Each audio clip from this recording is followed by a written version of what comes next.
You're live whenever you want to start. All right. Very good. So we're a few minutes away from official start time. I'd like to thank you all for joining me here today.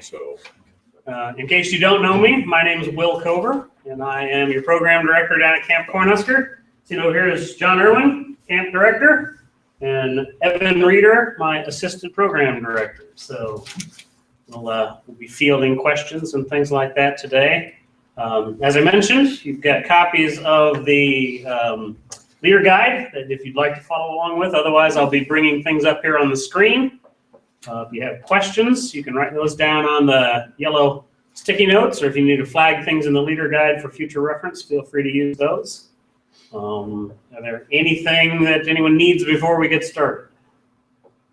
No? Excellent.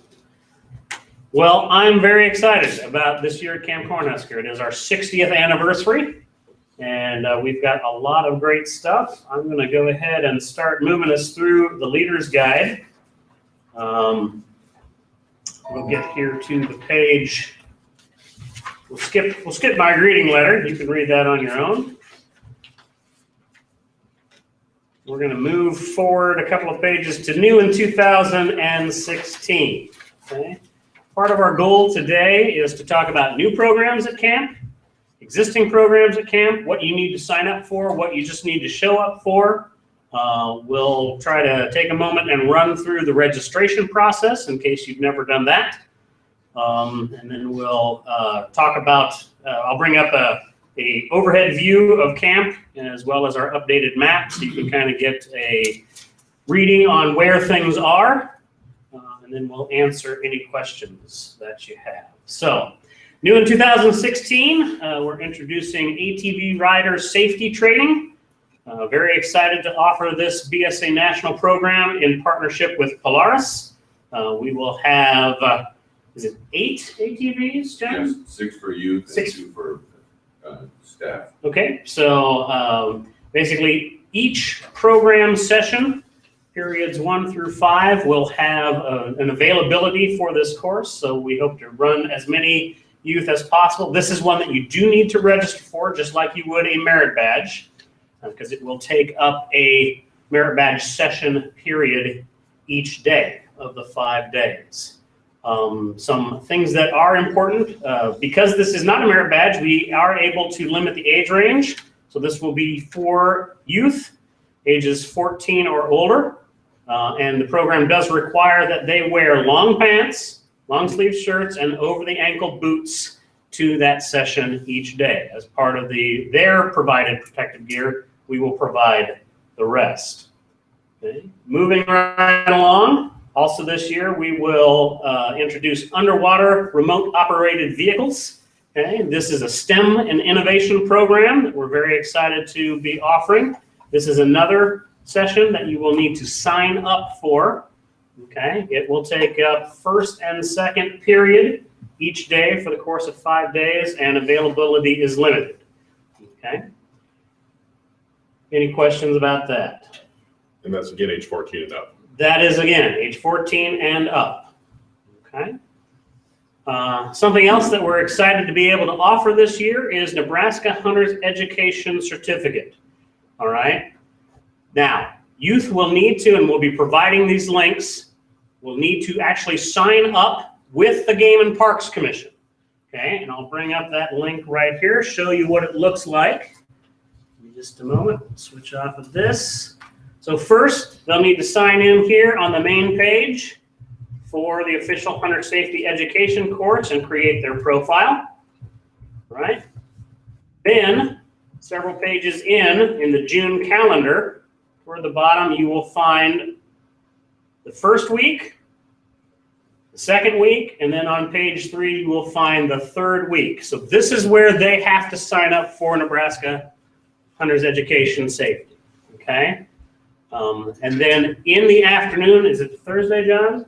Yes. Thursday afternoon, those boys enrolled in that class will actually have their in-person training session. So during Thursday and Friday both? Okay, so during the free periods, Thursday and Friday, that's where they will actually have their personal trainer safe hunt portion of the course. All right? But all the fees and everything will be handled through Nebraska Game and Parks, not through camp. Yes. And how much, do you have an idea what they're charging? I want to say it's 25. Let me. I think it's $24.50. There you go. I think. Okay. Yep.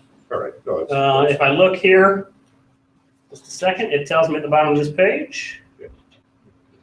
$24.50 payable upon passing. So that'll all be handled with Mr. Leuenberger. He is our hunter safety education trainer for that, and so he'll be the one meeting with the youth on those afternoons. so for, just to clarify, it's two afternoons, about 2 hours a shot or thereabouts? Thereabouts. Okay. So their free time Yeah, in is those that- 2 yeah, afternoons they're will be divvying up the not free by time. Nebraska Okay. Hunter Safety. Okay. And he's discussing whether he's gonna do Friday, but Thursday for sure. Thursday for sure. All right. Any questions about that? Like I said, and those links will be put up on the website here, hopefully before the end of the weekend. All right. So then, moving back here, other opportunities that we've got going on. Of course, we are proud to announce that our brand new Conservation Education Center and FEMA-approved storm safe room are now open and operational for the 2016 camping season. Very excited about that. Part of that new building includes a brand new Scoutmaster Lounge, which you should all be exceedingly happy about. Very nice place to go, like 100 steps up from the old orchard room. And it will be basically only a place that Scoutmasters get to go. Coffee will be on there. You'll enter basically through the access port of we have a new Welcome Center office, which will basically be HQ for the commissioner staff. We will not be moving the camp operations from the central admin building to the new building. Those will remain where they were, but the commissioners will now be operating the Welcome Center there at camp. It also provides us with additional space for a lot of our University of Scouting merit badges, citizenship in the community, citizenship in the nation, some of those things where they'll be able to access the multimedia components and have a really, really good course going on there. Also new this year, BSA Stand-Up Paddleboarding Award. Okay, this is another one that you need to sign up for. It's a morning session. Yes? Does the lounge have actual working Wi-Fi? It will eventually. It doesn't currently. We don't have any Wi-Fi to the building yet, but it is part of the technology committee's plans. Okay. So, and I'm not going to promise anything more beyond that because we're always limited by the amount of signal that can make it into camp. So there's only so much bandwidth available. So back to BSA stand-up paddleboarding. This is another one that you do need to sign up for in order to take that. That's a morning session, but this will allow, much like mile swim, this is an official BSA patch that you can receive proper instruction, but they don't have it as a merit badge yet. So until such a time as paddleboarding becomes its own merit badge, this patch will be the norm. Also this year, okay, we have things set up at camp in which a youth may fulfill the requirements for the BSA Angler Recognition Patch, the BSA World Conservation Award, and the National Wild Turkey Federation Conservation Badge. Okay, I have an example of the conservation badge. That's this here. Okay, so a youth takes 2 of a list of ecology conservation merit badges, 2 of the 3 available shooting sports merit badges, and then completes their local state hunter education. And then they qualify for this patch, and then we'll hook them up with the Turkey Federation. There's also a guided shoot involved in that. Okay. Right. Also new this year, every participant, youth and adult, who arrives at camp registered will receive their own reusable, what they used to be called the Camp Eagle mugs, but this is a recycled plastic tankard. They'll receive that along with a Camp Cornhusker carabiner, and this is their glass for the week. So we'll have rent stations up at the dining hall, but instead of stacks of tumblers that tumble over and end up being cracked all over the place, youth will be responsible, much like seasoned veteran scouters, to make sure that their water tankard is on their person at all times. So we're reducing the amount of water usage up at the dining hall by not having to wash stacks and stacks and stacks of tumblers. We're very excited about that, but they are brandable. So it'll be another thing that can be branded at the trading post or during rendezvous night. And then, of course, for those that lose or misplace theirs, there will be replacements available at the trading post for purchase. A nominal fee. The standard rate, yes. So, okay. All right. What else? Oh, and as a bonus, you can get 50-cent slushy refills on those at the trading post. So, all right. That is a good deal. That is a good deal. That is a very good deal. So, and should make you not want to lose your mug. So, all right. Any questions about some of those new programs? We'll kind of touch base on those later on. Robert, you getting anybody calling in with questions or nothing yet? No, not that Okay. I've seen. Okay. You got one viewer right now. All right. So we're going to talk a little bit about the High Plains Drifter activity. A couple of years ago, we launched a venturing program that started off as a standalone week. That has been now incorporated into the regular camp week at Camp Cornhusker. It is available to venturing crews and venture-aged youth. So that's your 14 and ups, okay? If they register for the High Plains Drifter, okay, which that's an add-on that they can register for, just like merit badges at the start of camp. They will need to either already belong to a crew, okay, or they will need to register with the Camp Cornhusker Crew 324, because they must be a registered venturer to participate in this program. All right, and that's mostly because we utilize the venturing shooting sports guide as opposed to the Boy Scout shooting sports guide, which allows them to shoot pistols and large bore rifle. Okay, so there are 2 days of shooting sports activities, including archery, shotgun, black powder, pistol, and rifle. There's a kayaking trip that takes place on the Big Nemaha River, and a mountain biking excursion on the Steamboat Trace Trail from Nebraska City to Brownville, totaling 24 miles. Okay, and then Friday is kind of an open day. That's a day to get caught up. You know, if we have a big gully washer rainstorm and can't put the kayaks on the Nemaha one of those days, that'd be the day that we catch up on that. Otherwise, participants are basically able to enjoy leisure activities at camp, be that gaga ball, or they can spend some time fishing, check out a bike around the camp. So one day of transition. All right. Any questions about the High Plains Drifter program? Okay, but that is an additional cost, mostly to cover the gasoline that it takes to transport to the various offsite activities and the additional ammunition for the large bore rifles. Okay. All right, moving right along, Mountain Man program. Okay, so in 2012, Camp Cornhusker revitalized their Mountain Man program. This is our camp retention program. So I think there are still a number of misconceptions about what this is, so I'd like to take a few moments and discuss it. All right. Brand new scouts come into camp, first year. Doesn't matter what age they are or if they've been camping at another camp. If it's their first year at Camp Cornhusker, we consider them a first year pioneer. Right. So at Wednesday night, camp-wide activity is the Mountain Man Rendezvous.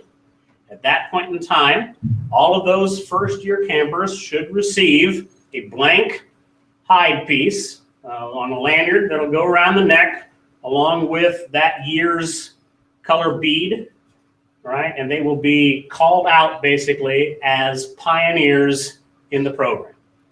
If they have received their pioneer and are returning for their second year of camp, okay, at that Wednesday night program, they will be recognized as a explorer in the program, and then they'll be able to go over to our trading post area at the rendezvous and have their GIGA stamped. So it is important that the scout keep track of the GIGA from year to year, all right, and receive their levels of advancement, okay? Third year campers, third year returning to Camp Cornhusker, or even if they are a fourth or fifth year camper who has never gone through the 3rd year level of ascension, they will want to sign up, just as they would for a merit badge, for the Trial of the Frontiersman. Okay? Trial of the Frontiersman program works like this. Sunday night at campfire, those individuals who have registered for it will be called forth, and they will be led off to the frontier by their guide, and they will spend the next 3 nights camping separate from the troop out on the frontier under diamond shelters, cooking their own evening and breakfast meals, and participating in a lot of mountain and Indian lore activities. Okay? Part of that is they will actually be working on the Indian lore merit badge, and they will spend time at the forge hand smithing their very own steel striker. Okay? Part of that program is they go out to our flint beds, they select a piece of flint, and then they sew a fire kit together. All right? And this becomes part of their possibles bag that they should be building as they ascend through the program. Okay? They then come back in. Now they are allowed to take merit badge instruction, so this does not disqualify them from merit badges. They just will not be able to sign up for anything in the first period of merit badges, because what we have found is that there is not enough time for them to rise, cook, and clean up after breakfast and make the 1.5 mile trek roughly in from the frontier to camp to be there in time for that morning merit badge session. Okay? But other than that, they can take 4 merit badges, and they're also going to earn that Indian lore as part of it. So they still really have the opportunity for the 5 merit badge count in all that. So, and that program continues to build and build all the time. If they have been through the Trial of the Frontiersman, and they'll be awarded this then at that Wednesday night, they'll be marched in separately and recognized now as true frontiersmen. 4th year returning, they'll sign up for the Voyager experience, which is a little bit of the same, but with more focus on the water aspect. So they'll be doing some canoeing and kayaking as part of their afternoon activities and evening activities. And they'll work more on their mountain man persona, right? Building that possibles bag, right? Doing more mentoring of the frontiersmen that are coming out, right? In the 5th year, they'll sign up yet again for the Mountain Man program. Now, we don't have any Mountain Man program that I'm aware of. We don't have, other than staff, I don't think that we have anyone that has ascended through to the Mountain Man level. So right this year, we still are just offering the Trial of Frontiersman and the Voyager experience until we've got a group ready to ascend into the Mountain Man program. Mountain Men basically will start to take over the duties of mentoring the Voyagers and the Frontiersmen, and then eventually Mountain Men will be the ones running the evening rendezvous program, freeing up staff for a more supervisory role so that we don't have to have all staff on deck to run that evening program. But they'll begin to take ownership of the Wednesday night rendezvous. Okay. Anyone who happens to be returning for the 5th year and has ascended through all the ranks will be automatically awarded their Council of Wisdom bead, right? And then as they transition into adulthood, they can become part of the Longtooth Circle, which I'll touch on here in a little bit. There is a list of items that frontiersmen and voyagers will need to bring along with them. That is in the camp guide. We provide the tentage and the food. The rest of it is up to them, all right, and their guide. Any questions about the Mountain Man program? Okay. It started off, it was kind of a belly button ribbon program. As long as you showed up for a year, you ascended in rank. We decided that that really wasn't building a retention program, and that's why we put a little more meat into the program a couple years back. So, all right, very good. Let's see. I'm going to call upon John to talk a little bit about our Trail to First Class program. If you are a leader bringing brand new boys in, no one is better qualified to talk about the Trail to First Class than John. So John, I'm going to turn things over to you. Thank you. Trail to First Class is for your first year boys that haven't got to the first class yet. We start out with a troop program, and all the boys get signed up. They do exercises. They also are taught the laws, not just the 12 points, but they explain the laws and what they mean. In order to get back into the classroom the next day, they have to be able to explain what that law means, which shows that when your boys get back in the camp troop meetings, they're going to be very familiar with the laws and their meetings. After the beginning of the troop meeting, they break off into patrols, and we'll have probably 8 patrols with usually 3 adults, 2 per each patrol, which means there's a lot of adult supervision. The adults have been through outdoor leader training, or they are adults taking outdoor leader training. You take the outdoor leader training the day before and you learn how to do the knots. You come to the trailer first class the next morning and you help teach the boys the knots. This gives you hands-on teaching and learning for yourself at the same time. First day in trailer first class, you will they work on knots and they work on sharp objects, knife, axe, and saw. The second day, they will be working on making tinder and kindling. And the third day, Wednesday, every boy has their own fire pit. We'll have 50 to 80 fire pits down there, and every boy will start his own fire. And we never remember to make matches, so we'll have to do it with flint and steel. And these boys usually have never done it with flint and steel. How many here have done it with flint and steel? Okay, you know the first time you did it, you were, oh my gosh, look what I accomplished. Okay, we're doing this with an 11-year-old boy, and he's automatically a different kid right then and there because he has accomplished something that he thought he couldn't do. But that morning, he will start his fire with flint and steel to cook 2 eggs, 2 pieces of bacon, and toast. And it's quite an activity to watch. The adults are there supervising, but every boy has always succeeded in getting his fire started and cooking his bacon and eggs.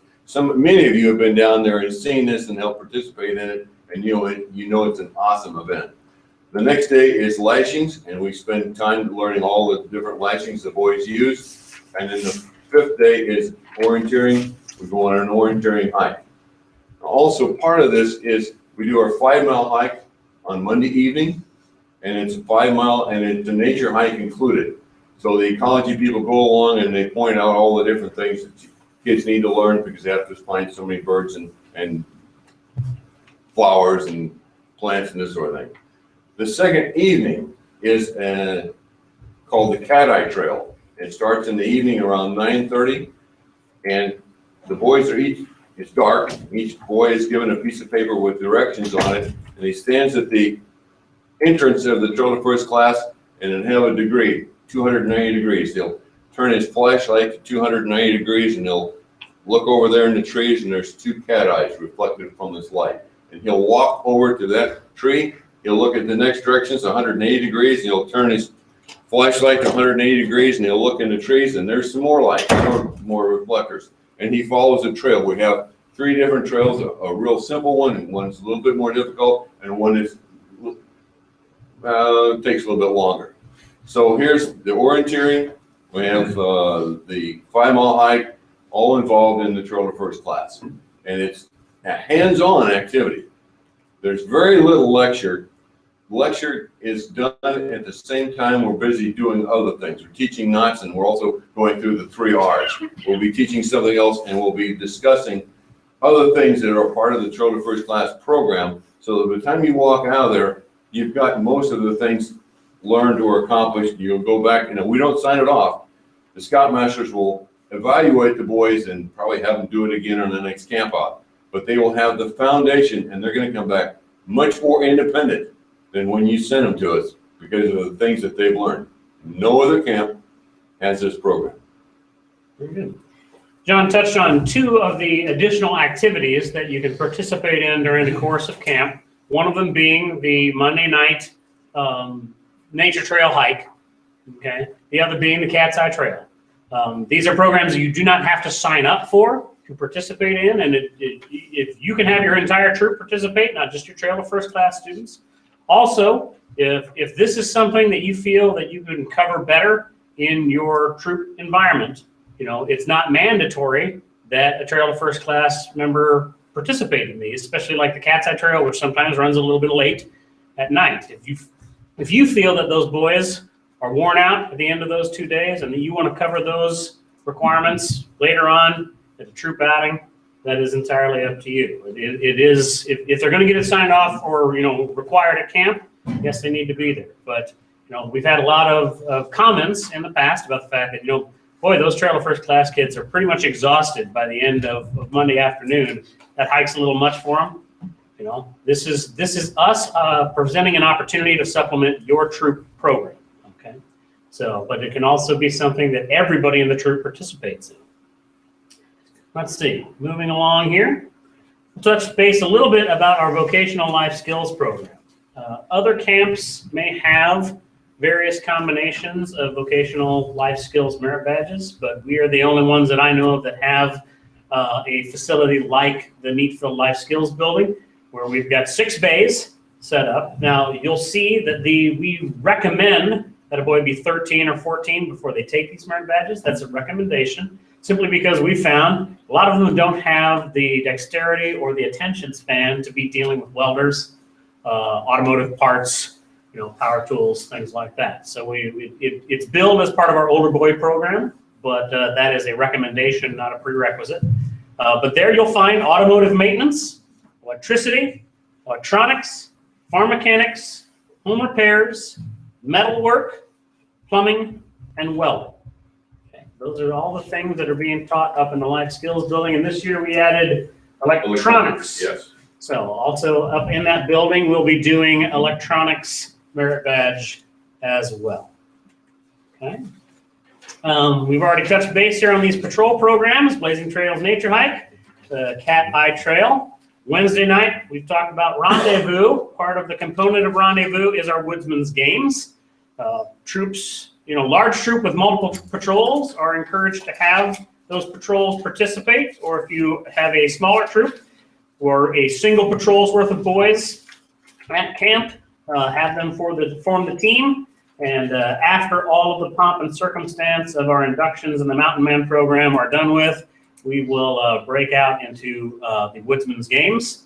On tap right now, we've got a number of things: knot tying relay, cannonball toss, true flint and steel fire starting, tomahawk throwing. We reserve the right to swap any one of those things out for a new item. If we get our 2-man buck saws all sharpened up properly this year and the saw bucks built, we may do some 2-man saw competition, substituting that for the fire starting this year. We like to keep that interesting. That happens on Tuesday night, right? Tuesday or Monday? Tuesday is Flying Squirrel. Tuesday night is the Flying Squirrel. This is another patrol activity that you can do. This is a fun kind of extension program of the Cope area, which you're able to go up and harness up, and then a dog team, if you will, of boys takes a running start on the lead rope and launches the harness wearer up into the air roughly, what is it, about 25, 30 feet? Give or take. So it's a good time, a lot of fun, something else to do. But that's another thing you can merely show up for. You don't have to sign up for it. Monday night, trap shooting. If you're not out there on the nature trail hike, you can participate in trap shooting. That does require the purchase of a trap ticket at the trading post that pays for your shells. Mile swim each morning. This is one that you do want to sign up for, that mile swim time. Chapel program. We offer chapel every morning. If you are if you check into chapel, you can earn chapel beads that go on your Mountain Man Giga. So if you attend 4 of 5 chapel services, at the end of the week, you qualified for a set of silver beads to go on that. Family night at camp, traditionally Friday. Families are more than invited to come and join us for supper. They can purchase their meal ticket at the trading post, but then they're there for closing campfire and the handing out of special awards, the cope knots, things like that. We do have a disc golf course. We just have to get one of the 9 holes put back into place. We had to uproot it. We're be changing the course layout a little bit. We now have a new staff sitting that would have been in the middle of one of those fairways. They play through. I think the staff would disagree. They don't want anyone playing through the staff sitting. What time can people come for the family night? Family night, basically any time in the afternoon.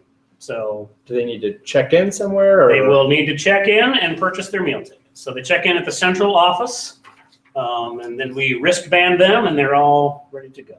So Penguin Club. is another thing that you'll want your boys to. Exhilaratingly. An exhilarating experience where adults and youth alike report down at the lake in the morning, and they spend 15 minutes submerged in the lake up to their necks.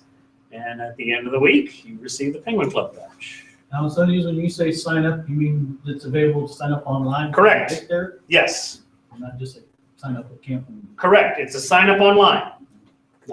So if I say it's something that needs to be signed up for, it will have a program button just like any of your merit badges. Okay. Let's see. Oh, sorry, I know you already went over the all those weeknight activities. Where are they all meet at the same place, or where do we meet for each one of A those? majority of those start off at the flagpoles at the parade ground. If there is a different meeting place, that will be announced that day during the course of the camp program. Any other questions? Those are all good Do ones. we still have mountain boards?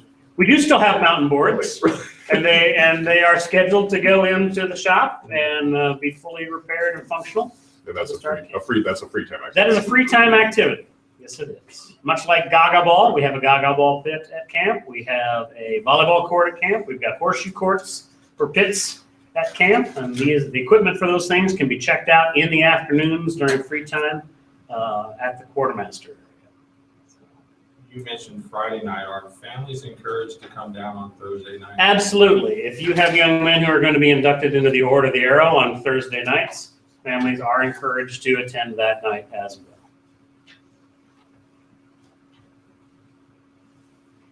Just getting to we'll talk here a minute about COPE. And actually, I'll let Evan talk to you about COPE since he's the director of that program. So. As Will said, my name is Evan, and I'm the COPE director. COPE is an acronym. It stands for Challenging Outdoor Personal Experience, and it is a program for older scouts. It's not a merit badge, but they do still need to sign up for it. And this program teaches leadership and other skills and helps them grow as a person over the course of the week by building with their team. And it culminates with a zip line trip. We've got a zip line that's about the length of a football field, and it is a fast zip line. So it's a lot of fun.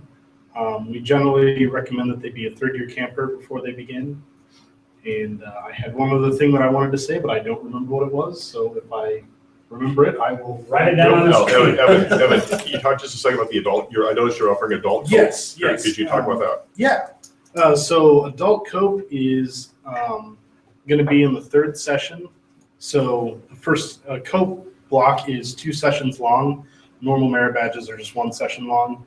But because the nature of COPE, I need them a little bit longer. But adults usually get through things a little faster. So they meet in the third session, and it's basically the same program. And then it's nice to have some of the extra adult help when we go up on the high course with the kids. So it kind of doubles there. So that's basically the adult program. So for the COPE boys schedule, they leave at the same time the other guys go to their merit badges, Correct. and they're back, they can take afternoon merit badges? Right. So if a kid is taking morning COPE, then he can take merit badges in session 3, 4, and 5. And if he's in the morning, or if he's in afternoon COPE, then he can take 1, 2, and 3. I did remember the thing I wanted to mention. Make sure if you have people interested in COPE, sign up, because the nature of the program, it works best with at least 8. And if we have fewer than 6, it is subject to cancellation, because a lot of the things you can't do with fewer than 6, and a lot of them you can't even remotely do safely with fewer than 6. Thank you, Evan. Yep. All right, we've touched on it a little bit already, but Thursday night is our Order of the Arrow Lodge callouts. Families are encouraged to attend to witness that ceremony. Thursday also is the day in which units will cook in their own campsite for the evening meal. So on the list of equipment that you'll want to make sure that you bring, make sure that you do bring a chuck box. I believe our menu this year will probably be, as it has been in the past, with the fixings for a beef stew and a cobbler. A lot of units choose to send an adult leader into town Thursday morning to either Pawnee City or Humboldt, pick up some extra items and do cheesesteak hoagies or fajitas, or, you know, they get the stuff to turn that stew meat into a really hearty chili. You're not required to make beef stew. That's just the ingredients that we'll be providing you with as part of your meal plan. Anything that you want to do with them is entirely up to you. But we do have that one meal during the course of camp in which you will be cooking in your campsite. So you report to the dining hall, pick up your commissary items in the afternoon, usually at the close of the 5th session. So.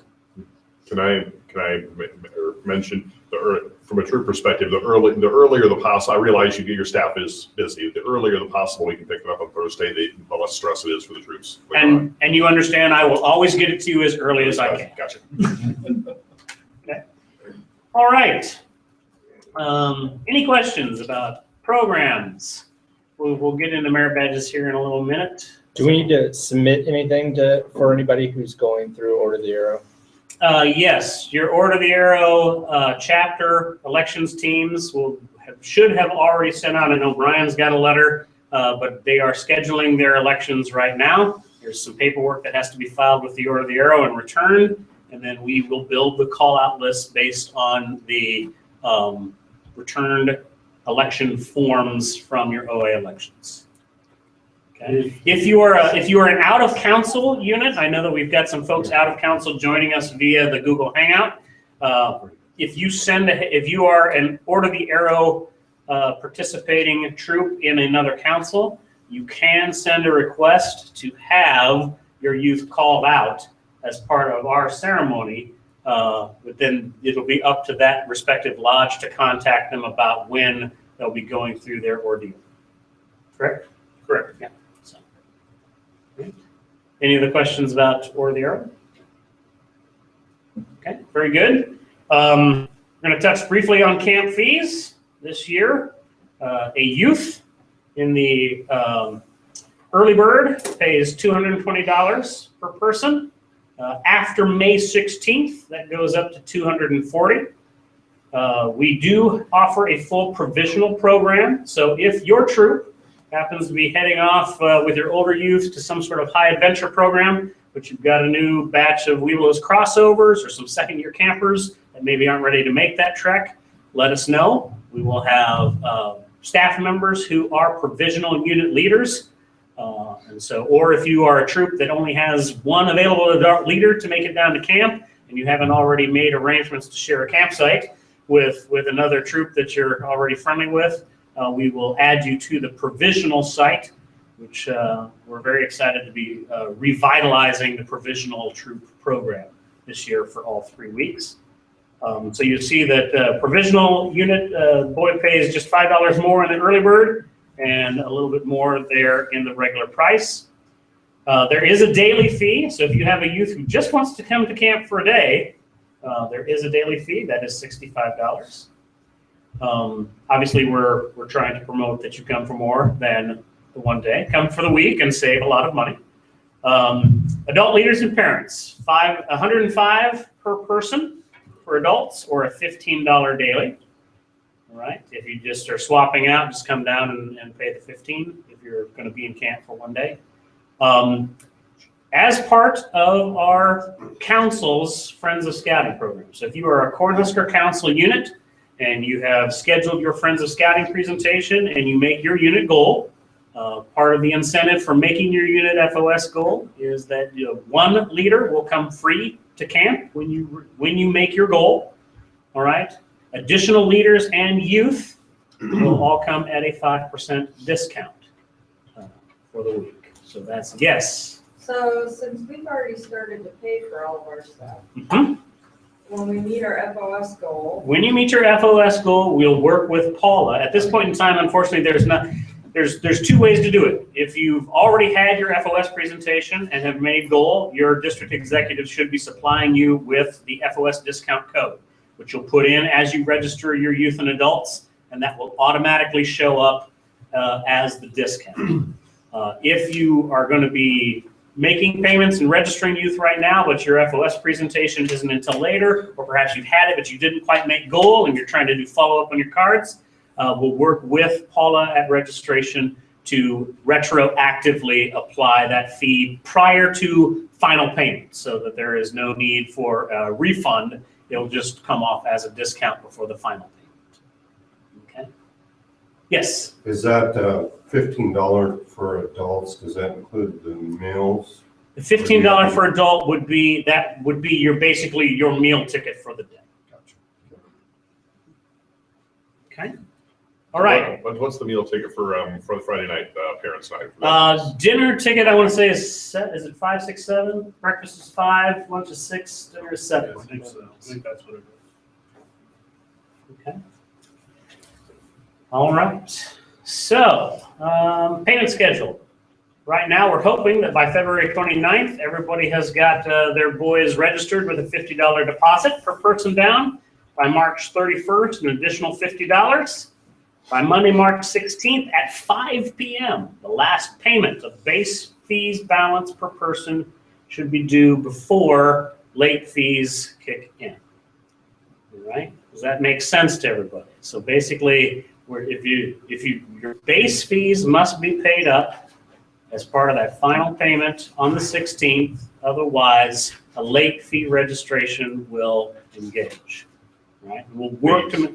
Base fee is base fee. Base fee is the $220 Okay. base fee. Those all must be paid. We realize that you may still be juggling a merit badge schedule. You know those. Okay. Okay. Gotcha. Right, because there are some merit badges, and what we do at Camp Cornhusker, while we're on the subject, is that there are certain merit badges that may require additional materials. For example, leatherwork or rifle merit badge. When a boy registers for those merit badges, what many camps would have them purchasing a ticket or a kit at the trading post, those are all prepaid as part of your registration, and the materials are in the area ready for the youth to utilize. So that way Johnny doesn't end up in day 2 having expended all of his snack and souvenir money and can't afford to buy the leather kit that he needs to finish his merit badge.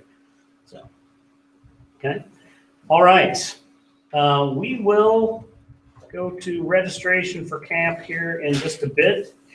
Camp Cornhusker does not use a blue card system. We do a no carbon required sheet for merit badge tracking. However, as much as the staff may hate me for saying this, if your troop is steadfast in using blue cards, if a boy presents a blue card to a merit badge counselor to be filled out, we will fill out those blue cards. Okay?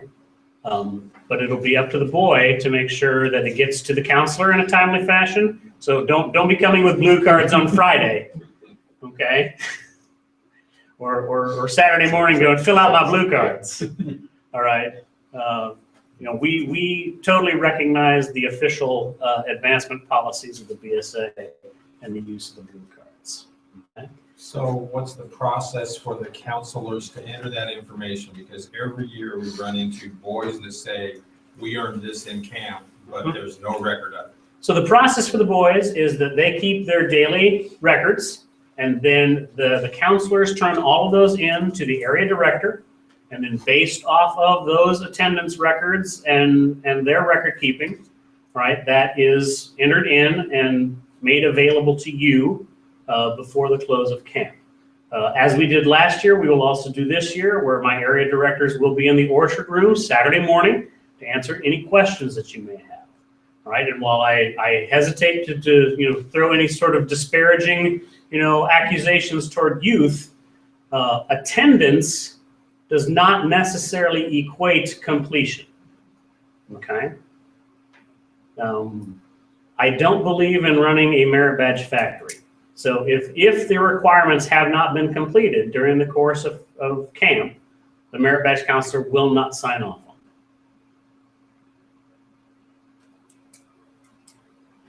Any other questions about that? Or if you would like to take it up with me after the meeting, if you have. No, it just doesn't really solve the problem. The boys go through the class, and because there's nothing signed, I mean, we can bring our own blue cards, that solves it for us, but where the camp doesn't sign anything, the boys are at their word to the leaders. The NCR forms that you email out later take care of basically what's on the blue cards. Yes. All the information is on those sheets that they email later. And there may be things that are incomplete. And I realize the boys are gonna say, no, we did that in class. But, you know, I also have to take my merit badge counselors at their word that either it was completed or it wasn't. So, report will basically be available. It states what was completed by Yes. each scout. Yep. Okay. And we can run a full copy of that before you leave camp if you like. Otherwise, it is posted online for continual reference during the course of the year. I know even in Trail to First Class last year, I served as an instructor, and I had 3 boys from my troop in different patrols within Trail to First Class, and one boy accomplished some things that the other 2 boys didn't. And when we sat down and started going through things, as they advanced to First Class, a couple of them were like, well, we didn't do that, we got screwed, that kind of thing. But some groups move quicker, some groups don't. And in my group, we had a couple boys that did not participate at all. One day, they just sat there. So they didn't get credit for doing anything. Which kind of brings me to my next point, advanced preparation. So we have provided a list of the merit badges at camp, and we have, along with that, we have provided a list of prerequisites, things that are known that would have to be completed either prior to or after camp. You know, so if something, you know, if it says to make a collection of, 10 species and have them mounted on a board, if you come with that prepared, great. If you are able to get it accomplished during the course of the week, great. But, being pre-prepared is going to be better than trying to get something accomplished at camp, because if it rains every week, you may not see all the birds. I mean, even we know that we have X amount of birds in camp, but whether or not you see them during the course of the week, okay? So, all right. Any other questions? What do you need, what do you do like for proof of something that's been completed before camp that's not going to be? So either it needs to be brought to camp so that the merit badge instructor can see that and sign off on it.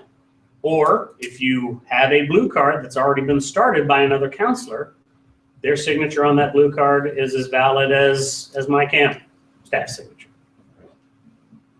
Okay. Wonderful. One thing on advanced preparation. If the boys would read their merit badge book, they'll sail through the merit badges with no problem.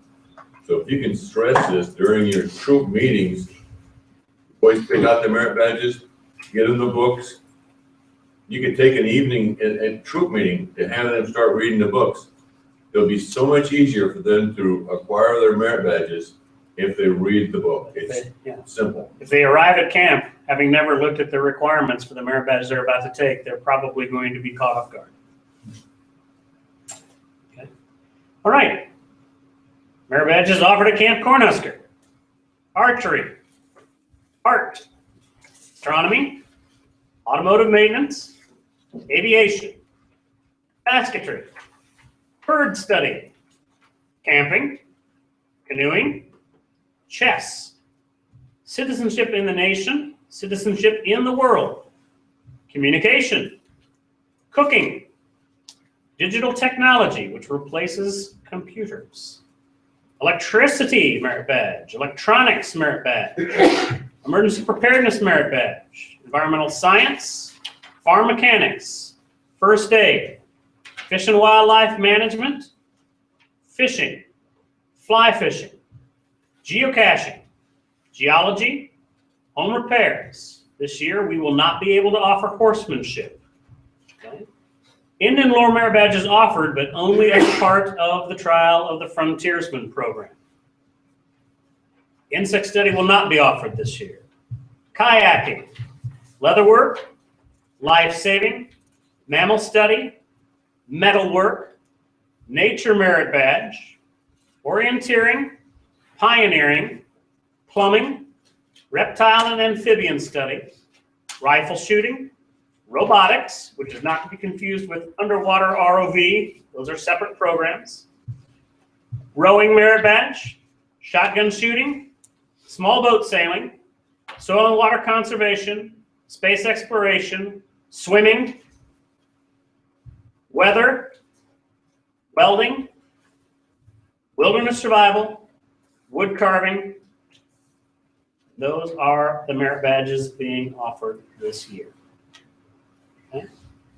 Other things that you may qualify for upon completion of the requirements through camp.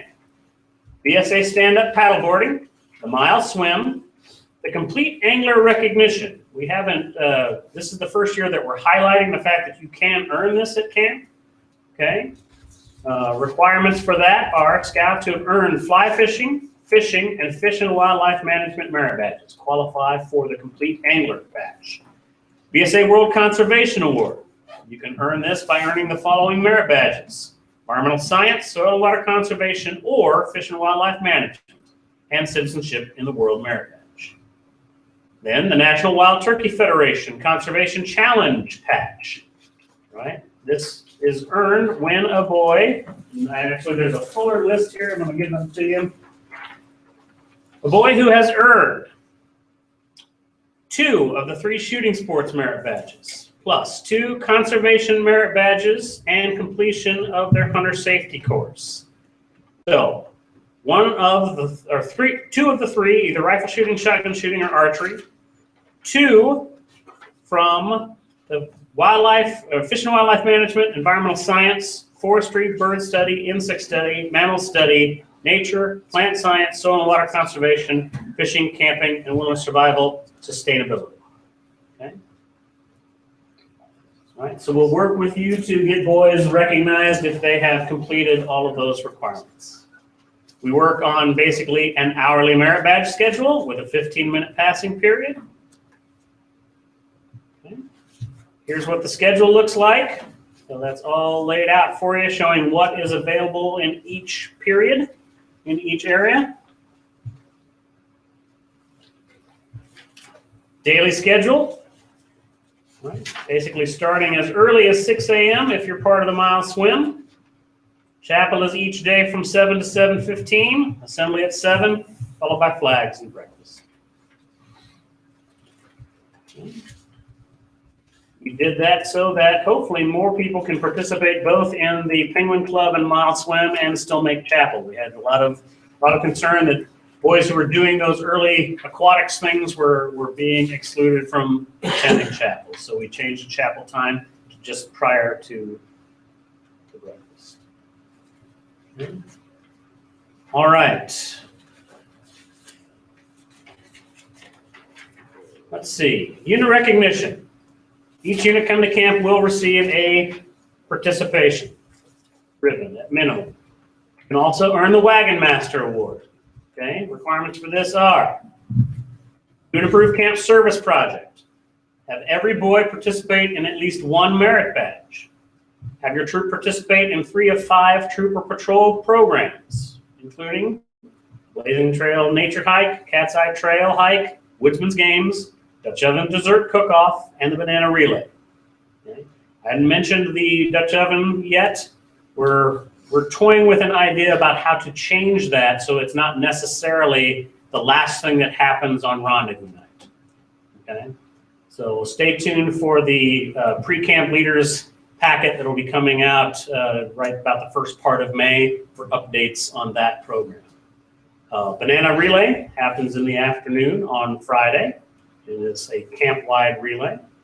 Have a representative at every SPL meeting. Have a representative at every leaders meeting. Earn at least 450 campsite visitation points awarded by the commissioner staff, and attend all camp-wide programs, opening and closing campfires, rendezvous night, and OA call. Honor Troop Award, so that's the next level up of recognition. Basically earn the Wagon Master Award. Have all fees paid by the payment due date, right? So if you arrive at camp and you're still writing me checks, you will not qualify for the Honor Troop Award. At least one adult must stay the entire week. Okay, we recognize that there's a lot of times where we have to change out adult leadership during the course of the week. But to be an honor troop, you have to have at least one adult stay the entire week. Have your troop participate in 2 additional troop patrol activities for 5 total. Basically do everything. And then earn at least 480 campsite evaluation points. And then you would get the with distinction if you earn over 550. List of things that you can earn some bonus points for, right? 5 points for event participation, additional points for 3rd, 2nd, or 1st place finishes, and 25 points for a leader who takes an instructional or supervisory role as a volunteer staff member in addition to regular leader duties. Okay, so if you happen to be down at camp and you say, I'm a certified welder, can I take a hand at teaching the welding merit badge? Fantastic, we'll put you to work. Okay, if we've got an individual who volunteers to do Trail to First Class program, even though they've already completed their adult leader training, that gets you extra points. Okay. Other options for adults, we got a number of things. Scoutmaster specific training. Okay. Along with, we've got the aquatic supervision training. You can do youth protection at camp. Okay. We have a Scout Leaders Lounge, brand new. Okay. And then we touched on earlier a little bit about the Long-Tooth Circle. So the Long-Tooth Circle is kind of the adult addendum to the Mountain Man program. Individuals who are members in the Long-Tooth Circle have basically pledged either monetary resources or volunteer time or materials to Camp Cornhusker specifically. And so it's an alumni and benevolent society where all of our pledged resources are going to ensure that Camp Cornhusker continues to improve its program, its facilities, and will have a long life into the future here at camp. So I highly recommend that you take a look at the requirements for Long-Tooth Circle. All right, adult leadership. Everybody must provide their own leadership unless they've made arrangements to be part of the provisional unit. Okay. If you are trading out adult leaders, okay, if you're in a situation where you've got your just bare minimum number of leaders, number 2 can't leave camp until their replacement arrives. Okay. We always have to maintain proper levels of supervision. Okay. Senior patrol leader will play a very important role at camp. If you are not bringing your regularly designated SPL to camp with you, make sure that a boy has been designated as the camp SPL. They will attend every day at lunchtime. They attend a working lunch meeting where more information will be imparted to you through them than you will get otherwise. What a bad. Okay? What a bad. Well, in theory, Yes, in theory. okay, this is part of their leadership training, is taking responsibility for their troops' actions at camp. And they also need to organize the banana relay and some things like that. So they have a very important role at camp, which is why they get, just like an adult leader, they would be designated with a special leader's bead that hangs on their Mountain Man giga, showing that they fulfilled a leadership position at camp. Can we go back just once? Are you talking about the youth leadership? Are they still doing the skits on the Friday night Yes. program? Okay, so they'll. Yeah. Okay, they organize that too. Yes, they organize their own unit skits and develop the entire closing campfire program minus the awards portion. So all the entertainment value on Friday night is arranged by the SPLs. We've touched on provisional leadership. We'll talk a little bit about first aid. So it is vitally important that every boy and adult coming to camp has a full physical, all right, and filled out on the BSA National Form, Medical Form Parts A, B, and C. Okay, this is mandatory for attendance at camp. All right, it includes a shot record. Okay, the most important which of being is that they have had a tetanus shot in the last 10 years. Okay, Our health officers will not allow you to basically set up camp if you can't prove that you've had your tetanus shot. Okay? Those physicals are mandatory by BSA National Camp Standards Policy. Okay? Things that don't qualify, right? You can have your BSA physical taken at the same time as your high school athletics physical, but it must be filled out on the BSA form, right? If you're as an adult, if you're an over-the-road truck driver, your CDL certificate does not qualify. You must have a filled out BSA health and medical form, filled out verifying your physical status and health. Okay, very, very important. Those are downloadable, and I believe are even now fillable PDFs.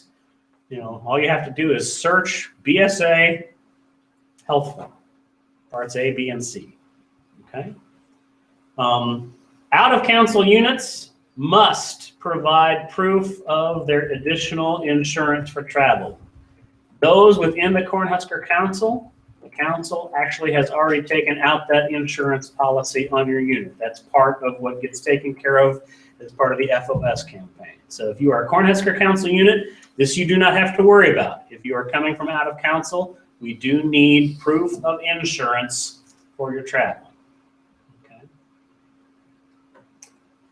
Rules and policies. This is all basic Scout oath and law stuff. All right. But make sure that you check out when you leave and check in when you return. There is a check-in form that is on a clipboard outside the camp office. Why this is so vitally important, right? This is where we go to when that storm siren sounds and we all report to the storm shelter and everybody does their head counts and someone says, well, where's Joe? I can look at the form and say, Joe signed out of camp at 1:15 and headed to Falls City, right? So we don't need to send out a search party for Joe because he didn't check back into camp. He's on his own out there in Falls City, okay? All right. No alcoholic beverages or unauthorized drugs on the property. This includes the parking lot, okay? Oh, what about right outside the gate, camp gate? Right there. Does it include the lounge? Does it include the lounge? Yes, it does. Yes, Not that kind of lounge. not that kind of lounge. Okay.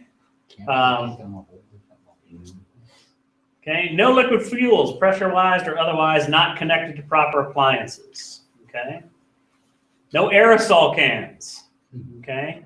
So when it comes to bug sprays, bring a pump or a cream, but no aerosol cans. The reason being is that aerosol cans are flamethrowers. Okay. And especially if they get tossed into a fire by accident, okay, they become highly explosive flamethrowers. Okay. Damage to program equipment will result in replacement of cost of fine. Right. We'll touch very briefly on the emergency procedures. They're in the process of being rewritten. Now that we have a storm safe room, this will all be subject to change, and if Richardson County delivers, we will have a brand new storm siren on the camp property, and this will adjust the various calls. So we're hoping to have the FEMA siren be the actual storm siren, and there will be a secondary siren on the camp property, which will be used for calling general assemblies. What we found is that there are certain campsites, depending on the amount of wind on a particular day, that cannot hear the continuous ringing of the camp bell. And so we're working to get a siren that we can guarantee everybody can hear. This revised rules and emergency procedures will be touched upon later when we send out that May packet. Okay. Let's see, what else we got here? Check-ins. We'll touch briefly on check-in, right? Check-in happens on Sunday from 1:30 p.m. and no later than 3:30 p.m. Okay? We close up check-in at 3:30, right? This will ensure that you get to camp and get through all the rigmarole for checking in camp swim checks and your setup, okay? Basically, if you arrive later than 3:30 p.m., you will probably be missing vital program elements and orientation meetings and things like that, trying to get your camp set up. In the case of, we do have a number of LDS units that will arrive Monday morning, and so they make special arrangements for that Monday morning arrival, and I try to catch them up as best as possible. Okay. But those are your check-in time. Everybody will be subject to the medical recheck, where the health officer goes through those medical forms. You'll report to your campsite, at which point in time you'll be asked to get your swim trunks and go through your dining hall orientation, and then report to the pool for your swim check.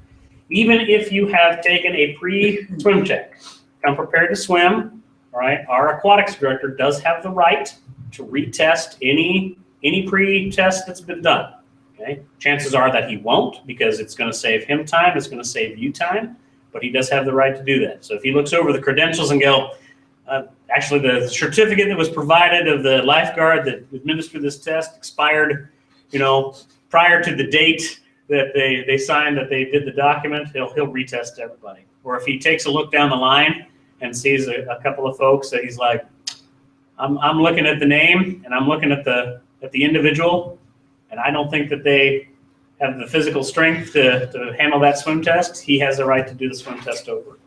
Okay. As Rob pointed out to me, and I'll just, Rob is our director of field services and is an old hand at scouting. He plans to have his troop arrive at camp in their swim gear, because there's nothing that says that you have to travel in uniform to camp. It's a misnomer that you have to be in uniform for your tour permit to be valid. So if you want to arrive at camp, basically ready to swim, minus the fact that you can't be wearing flip-flops because those aren't allowed on the camp property. By all means, do so. That'll save you a few moments in the setup process. Okay. We'll do flags. Well, there'll be a leaders meeting. We'll do flags and then dinner, and then move on that evening to our opening campfire. Provided is a list of things that scouts need to have. Mostly, this is a rehashing of the basic camping essentials with some added notes about things for a week long at camp. I would also note that they should check any of the prerequisites for their merit badges to make sure that they have that packed as well.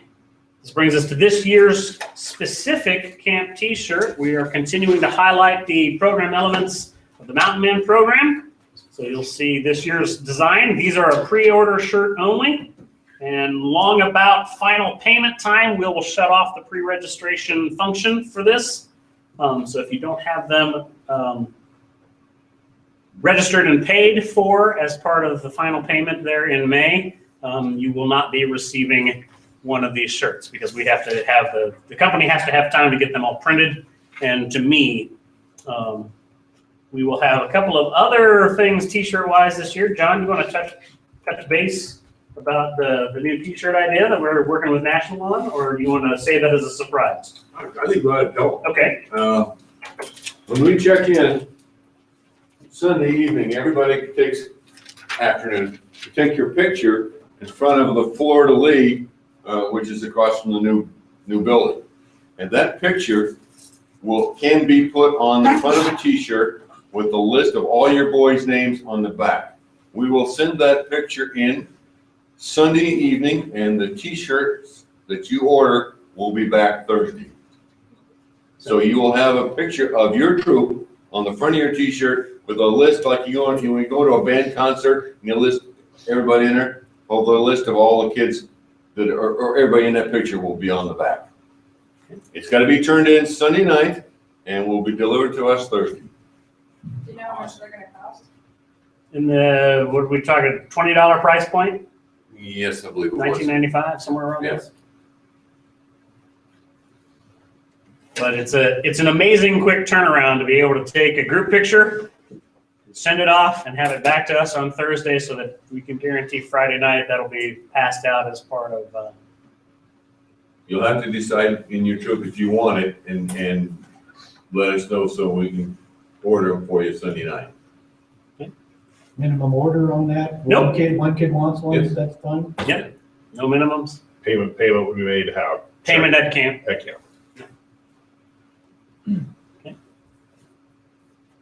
Fantastic. There'll also be, we're working out all the details on a number of items that will be 60th anniversary specific for the camp. Like I said, we'll want to be highlighting that. What I've brought up here is actually the revised map of camp. You don't have this in your leader guide. We just got this finished, 3 hours ago? About that. Okay, but highlighting a couple of things. Of course, you'll notice first off probably the positioning of our brand new Conservation Education Building, and on the back side of that, or the west side of that, basically, are the entrances to the storm safe room.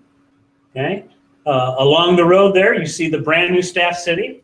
Right, that is the staff's residences.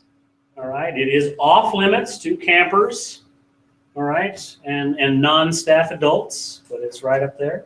Part of why we like to point this out is that this facility is available for rental for units in the off season. So once camp closes or before camp opens, if you want to do a big troop camp out or want to do some winter camping, okay, these cabins are now available for rental in the off season. Okay. But what it does is it does bring into play a couple of new campsites or bringing them back from their past. You'll notice now Fort Kearney and Fort Atkinson. One of those will be designated as our provisional unit site. This will allow us to make sure that provisional unit leadership who may require CPAPs and things like that have electrical hookups down there. There you go. Showing that. Also, you'll notice the addition of the Lakota campsite.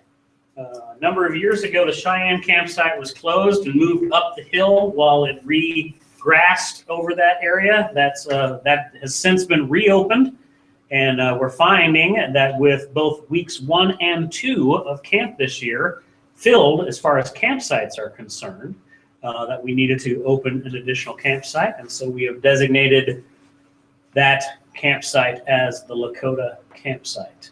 Other items of interest: ATV shed and our new ATV track will be out here just over the crest of the hill. You'll see the location of the Needful Life Skills building, right? And it hasn't been built yet, but right here in this location down by the lake will be the new permanent First Aid and Emergency Preparedness Merit Badge Pavilion. So after a couple of years of operating that program out underneath Carport, we've raised the funds and found the donor to put up the permanent structure. And so that'll be down there just a little ways off from the Health Lodge across the road there next to the Ranger's cabin. And we'll go ahead and I'll finish taking you out the rest of the campsites down to Odo. And then what I'll do here is I will bring up an overhead view. So for those of you who are not familiar with, obviously that map not to scale, okay? This is the entrance to camp off of 703 Trail Road. You head up the hill. This is the totem pole area here. You'll see here the location of the archery and rifle ranges, as well as the trap range. And then this structure right here, you can see that is the Flying Squirrel. Moving on down into the main body of camp. So this shows true relative, I may increase the size just a little bit, there we go. So if we're looking here at camp, this is the Needful Life Skills building. This is the dining hall. This is the Kimmel Lodge, which has the orchard room, the trading post, and the pavilion outside the trading post is the L Bar L. What is not represented yet on this Google map, basically right here, is the location of the new Conservation Education Center, the storm safe rooms, and then along this row of trees is the new staff city.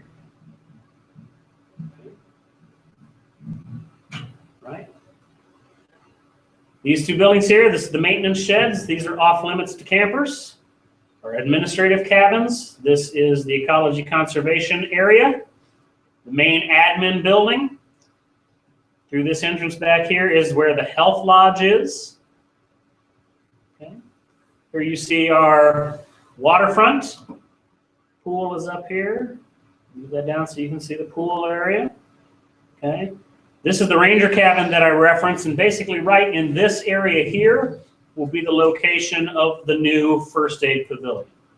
Will that be ready for camp this year? It will, by all accounts, be ready for camp this year. Okay. This campsite that you see right here is the Ponca campsite. It is set up as a handicap accessible campsite. Here, handicap friendly. Thank you. Here is the location of Cheyenne, and this area here is the location of the new Lakota campsite. This shows you basically, this is the entrance to our rendezvous area. Okay. Our Mandan and Missouri campsites up here. Campsite's moving along all the way out to Odo, which is really not as far as you might think. Okay. All right. Everybody gets concerned about Odo being way out there, but really there's not much more than a quarter mile's worth of actual walking distance between our furthest campsite and the dining hall and parade ground. Okay. We'll backtrack a little bit here to the lake. All right. Lovely Able Lake. Here's our campfire ring. Our OA Lodge, right down in this area here, is where fishing merit badge and fly fishing merit badge instruction take place. The ATV shed is here. You'll travel up this road a little bit and on the ATVs, and you'll stop dragging. There we go. We'll branch off this way, and the ATV track will be down in this area over here. Okay. So that kind of gives, oh, and then animal campsites. Let's not forget those. So here you'll see the animal campsites: beaver, bear, bobwhite, eagle, and fox campsites. From the pool, there's our pool location once again. This area here is the trail to first class area, along with our outdoor skills area. Okay, crossing through the tree line, these are the locations, right, of the two fort campsites. And then down here in the heaviest forested area is where our COPE program takes place. Any questions about the true scale map of camp? I'll bring them up once again so you can kind of reference what I've been talking about. Okay, fantastic. Real quick then, back to our leader's guide. Ignore that map because that one's no longer valid. All right, pre-camp swim test form has been included in the leader's guide. There you go. There's our 2016 dates, camp address and phone number. Okay, during the camp season. Otherwise, call the Council Service Center. Management team, a map of how to get to camp. So if you're coming from out of council, your cities for point of reference are Humboldt. Okay, Falls City a little bit here to our east. If you're coming up from Kansas, chances are you'll be either traveling Highway 75 or Highway 99 in Marysville. Okay. Otherwise, if you're coming from north, the Iowa and Omaha area, more than likely you'll be heading either down Highway 50s or Highway 73, 75. Okay. Once again, celebrating 60 years at camp. We're very excited about that. And now, real quick, I will take us to the council website and we'll briefly run through how to register your youth for camp, unless we have any questions about the guide itself. None? All right. So if you're a unit, okay, one, you need to make sure that you have created a My Council account for the Cornhusker Council and that you are signed in. As you can see right now, I am all signed in. Okay. We would then want to look for a unit. Okay. So, real quick here, I'll go with a unit that I know at least a little bit about. Or how about anyone want to volunteer to bring their unit up? You want to go 54? We're already in there. 54 is already in. We're all in. Okay. So if we go to troop, here we go. 54. Okay, so double check and make sure that you're in the right council. Okay, we begin that search. Here it is. All right. So unit search results. There's troop 54 right there. All kinds of great information about troop 54. You want to focus on registrations. Okay. We'll be down toward the bottom of the list. You can see that, yes, troop 54 is registered for Boy Scout Camp Week 2. You can click on that. Okay, this brings up this page here. All right, we're going to try to do this without causing Roger any undue stress. Okay. Don't change anything. Please. I'm just going to scramble all of his registrations and open up some space. Yeah. No. So you would click on, after you look at your contingent tab, if you click on participants, it would say register a new participant. At this point in time, we could do that. Please don't. Okay. You pay for it. We'll erase this before we All right. hit final All right. registration. There you go. Okay. So let's say we're going to register a youth. Okay. We would do that. Right. If you are a Cornhusker Council unit and have achieved your FOS, we would type in the discount code here. I'm not going to divulge that yet because then everybody would run and type in their discount code. Okay. Hit the next key. All right. And you have options. Pay the full fee at this time. Pay the minimum. How about that? Okay. Payment amount. You don't have to pay anything. No, we don't have to do that because You just. there we go. All right. Hit the next. Okay. Select a participant from your unit roster. All right. Do you have anyone on your unit roster that's not going to camp? We could bring Probably, it. yeah. Just click on it. So, I'd go Colin Bailey. Just go right. Colin Bailey. Okay. Right. Otherwise, you can type in. And then, Yeah. If you leave it at none and you go to next, then it gives you the opportunity to type the repeat. There we go. Just like that. Okay. Participant email address. So that we know that. Whoops.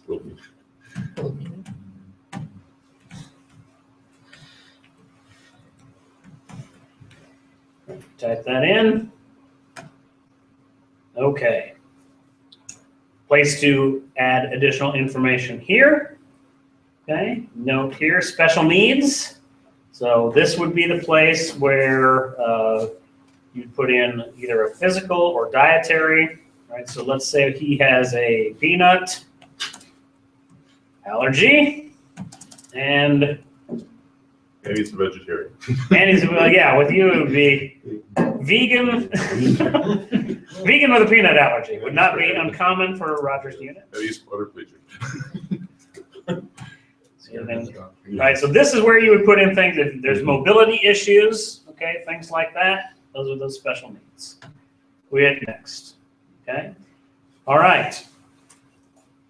Would you be willing to serve as provisional troop? We're going to say no for now. You have to type no in there. I'll let you go. No. NA. No, yeah. Well, you have to put a number in there. It won't let you. Oh, it won't? Yeah. Oh, yes, this is his emergency contact information. So, 2, 7, 4. All right, so this is a question dealing with the life skills, okay? It says that they must be first class rank or prior to camp, all right? It's really a desire, not so much a requirement, okay? We're gonna say yes, the scout meets that criteria. Do they have a religious preference? We'll just put in, I don't know what his is. But Rastafarian. Rastafarian, okay. No, just put no. Flying spaghetti monster. Yeah. Like that. Put- Judaism. Just type in no. It goes much quicker. Right. The reason that we have this here is that, if I have a large contingent of a particular religion, we will work to try to, so for example, with Catholic, we would work upon request to get a priest to come in and offer mass, as opposed to our daily chapel, which is a non-denominational Scouts own sort of service. Do you have allergies? Well, we've already listed the peanut, but we'll also say hay fever. Okay. On your T-shirt, that's the one that you're Oh. selling in the. Yes, so this is the pre-order T-shirt. We'll give him adult large. How about that? Okay. That's not the one you're gonna take the picture of. You- No, that's the one that has the mountain man icon for this year on it. Okay, we hit next. All right, so we're gonna save that registration to the shop. If you enter more, you just go right back to the beginning and do the whole thing all over again. So you can either enter more participants or save this one. All right, so we're gonna save that with the shopping cart next. Okay, Now you gotta pay for it. then we'd have to pay for it. Okay, so we're not gonna do that. Okay, But if you click, if you pretend you paid for them and then click on somebody else, you can look at their entire, right. So we're gonna pretend that we paid for them. We'll go to Daniel here. he changed his name. He changed his name. Did he? Yeah, to Daniel, from Colin to Daniel. Right. So, There you go. All right, so now you've got some options here. Edit participant information. Okay. All right, and you can click on activities, and now you can begin to select merit badges for this individual. Okay, which I won't do because it will totally screw up the That's why I'm sitting over the hard fought schedule that Roger has already typed in for this individual. But if we were to say select archery, all right, that would already notate that archery in that first session is full. If you later on in the list, if you were to come across another merit badge for first session and click on it, it would tell you that you have a conflict, that you've already got a first session merit badge. Okay. It will also tell you if the merit badge that you selected has reached its maximum participant count. Okay. So it will not let you register for, so for example, right now we know in week 2 that robotics, all right, has already reached its maximum. We have a waiting list for robotics. I have 2 names on that list already.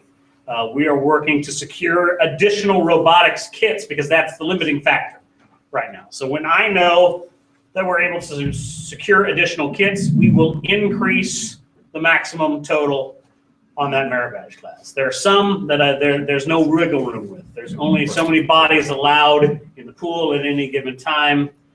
Only so many positions open at the rifle range at any given time. So it doesn't matter how many more rifles I go by, we can only shoot X amount of individuals on the range at any given session. Okay. All right.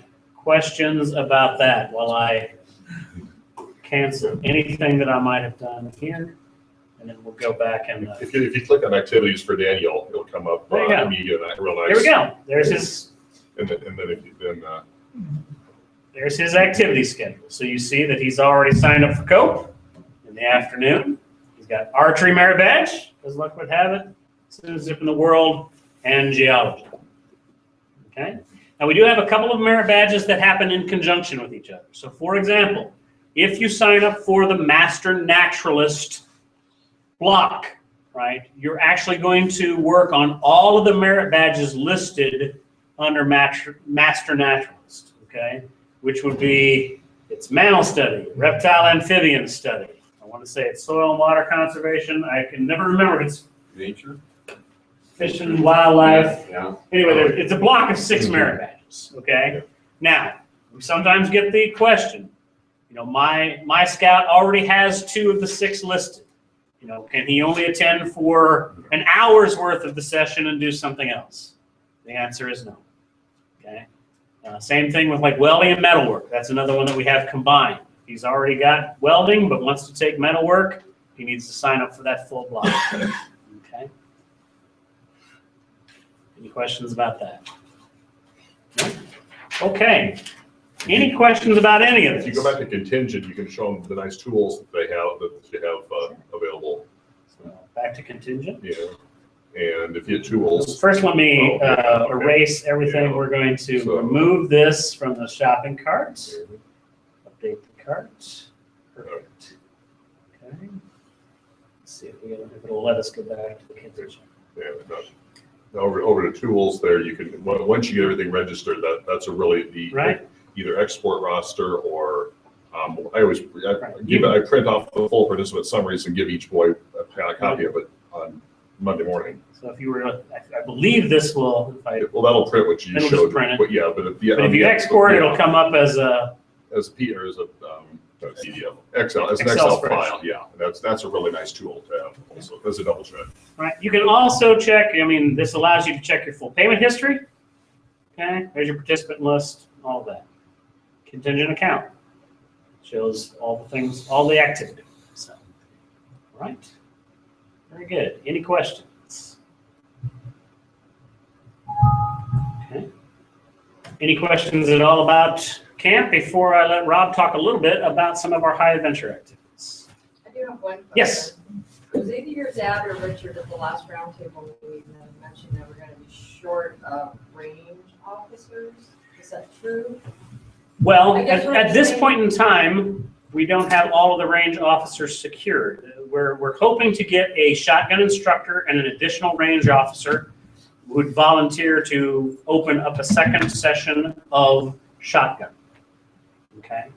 The other is that the High Plains Drifter activity requires multiple range officers to facilitate the pistol, shotgun, and rifle shooting that happens up there. At the upcoming Seven Feathers Merit Badge University, there will be a basic NRA range safety officer training that'll be held. You do need, if you are interested, you will want to sign up for that. It really is a nominal fee. It's like $35. If you were to take it through the NRA as opposed to our NRA certified staff member, you're looking at like $125. Okay? And it's the base level that you have to take if you want to go on further to become instructor level, which would allow you to be a merit badge counselor for rifle, shotgun, so. We can get a shotgun person. Yeah. Second week, we have first and third There we covered. go. So you're not just looking for range safety officers, you're looking for people that are actually able to be merit badge instructors. We're looking for both. Okay. We're looking for I'll, both. I'll talk to you afterwards. Okay. All right. Fantastic. Rob? Cool. I just passed out, hot off the press is a mailer that's about to go out to every Boy Scout, venture crew, team member, household, and council. And it coincidentally kind of goes through all the different stuff for high adventure. So I don't know if many of you know this, the council puts together contingents to go to various national high adventure bases. And we can get them to any of the national high adventure bases if we had an interest. We in the past have primarily focused on Philmont, getting at least one trek, if not two, a year.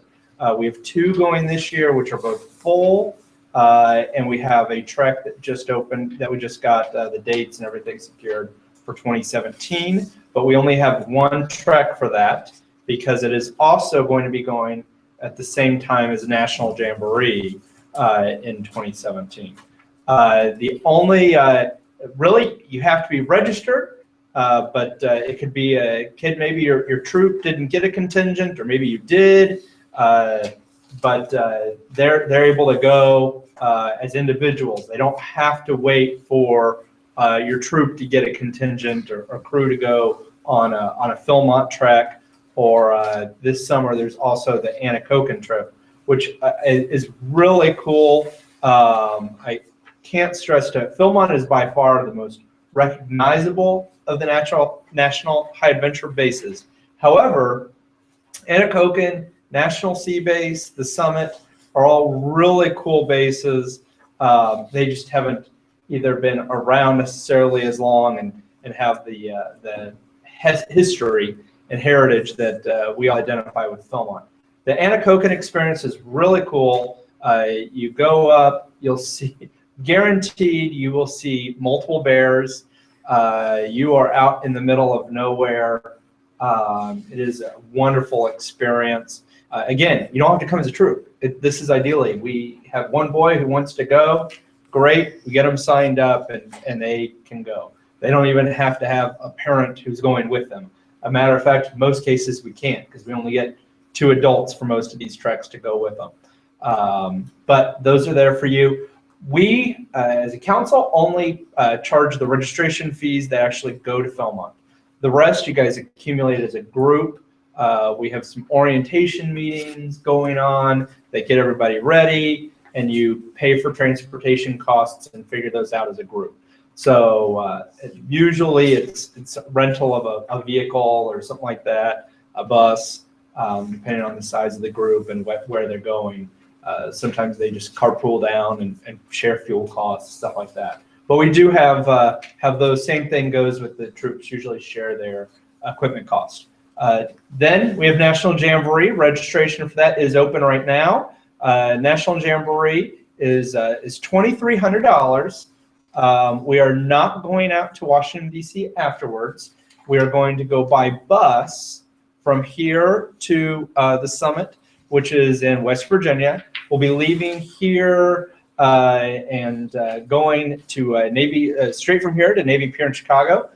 Spend a day, 2 there, kind of day and a half there. From there, we're going to go to through Indianapolis down to Dayton, Ohio. In Dayton, Ohio, they'll be doing the Air Force Museum. We're kind of working out on budget right now with the 2,300. We're still planning on going up north then to the NFL Hall of Fame Museum up in northern Ohio, and then going back down to the summit.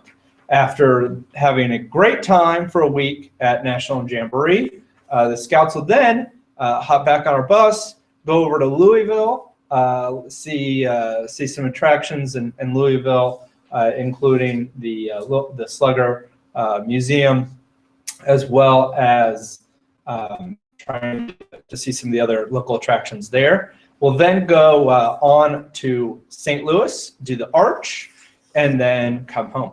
So we're saving quite a bit of money. Originally, the budget was $3,000 for this. So we've knocked off about $700 by one, doing the bus and not flying, as well as not going to DC, which is a pretty expensive trip. And quite honestly, in the wrong direction from here. So we're really excited about doing that. If you have any families who are interested, please let us know. We've got a committee that's helping to get that going. Any questions about any of these? If we had a troop who are scouts who are interested in saying, hey, we'd like to go to do a sea base high adventure trip, or go to do a trek to the summit for the experience. Those are certainly things we can put together as council, but we have to put some money on the table for that. And so we want to make sure that there's at least some interest, some people wanting to do it. But we also want to encourage you as a troop to get those. But sometimes, due to ages and troops, it's hard to put together a trek by yourself. You're like, in 2 years, we'll be ready. But it's just not going to happen this year. We don't want that older kid to miss out. Make sure that he finds out about this stuff, because it really is experiences they will remember forever if you go to any of these high adventure opportunities. Any questions about? No? Awesome. All right. Cool. Wait, I still had another 20 minutes, right? 20 minutes.